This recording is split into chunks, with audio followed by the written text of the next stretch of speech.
A large brewery was experiencing bearing life of less than 6 months. They faced unplanned downtime for bearing changeouts and were unable to reduce it. These bearing failures and frequent changeouts led to not only unplanned downtime, but to lost production as well. This nuisance occurred every 6 months and resulted in 4 hours of downtime at a cost of $3,750 per hour.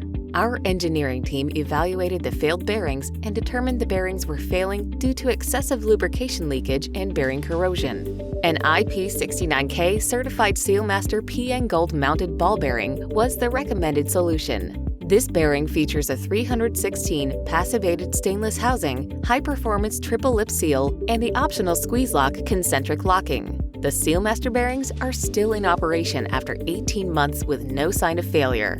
This change resulted in decreased downtime and labor costs and improved operating efficiency. The annual cost savings based on changing the bearings out twice a year, the 4 hours it takes to change out the bearings at a cost of $3,750 per hour is calculated to be $30,000. The plant intends to implement this change on the rest of the bearings across the brewery. For more information on Sealmaster PN Gold bearings, please visit www.regalbeloit.com/PN-Gold.